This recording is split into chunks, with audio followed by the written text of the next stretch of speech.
ये कहानी प्राचीन काल के समय पे आधारित है। एक बार एक राजा था। उनके प्रजा बहुत ही अच्छे थे, लेकिन थोड़ा आलसी था और उनके शहर भी बहुत खूबसूरत थे, जैसे मानो स्वर्ग में आ गए हो। राजा एक दिन सैर के लिए निकलता है और कुछ ही आगे जाके एक विशेष रास्ते पे, जहाँ से दूसरे शहर से चीजें आते जाते रहते हैं, वहाँ एक विशाल सा पत्थर मिलता है और वो राजा होने के नाते उस पत्थर को हटाने जाते हैं, लेकिन अकेला हटा नहीं पाते हैं। उनके दिमाग में एक आइडिया आता है कि मैं इस बड़े से पेड़ के पीछे छुप जाता हूँ, मुझे कोई नहीं देख पाएगा, और अगर ये रास्ते से कोई आता है तो इस पत्थर को देख के हिला के कोने में रख ही देगा। और कुछ ही पल में एक आदमी आता है तो वो उस बड़े से पत्थर को देखता है और आलसीपना की वजह से छोड़ के साइड से चला जाता है। ऐसे करते करते बहुत दिन आए, लेकिन कोई उस पत्थर को हिलाने की भी कोशिश नहीं की और वो राजा उस पीछे पेड़ से सब देखता रहता है और उदास हो जाता है। वो बोलता है कि क्या मेरे शहर के लोग इतने आलसी और कामचोर है क्या?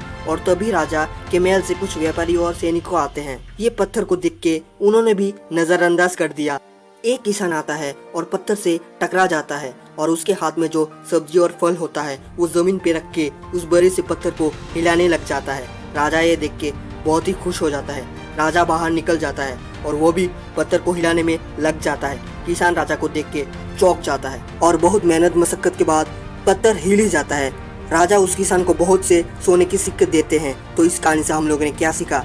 तो इस कहानी से हम लोगों ने सीखा कि कोई भी हम लोगों का जीवन में बाधा आता है तो उसको रुकावट या बाधा समझने नहीं चाहिए, बल्कि उसको अपॉर्चुनिटीज के हिसाब से देखना चाहिए। ये कहानी अच्छा लगा हो तो सब्सक्राइब या लाइक जो भी कर दीजिएगा।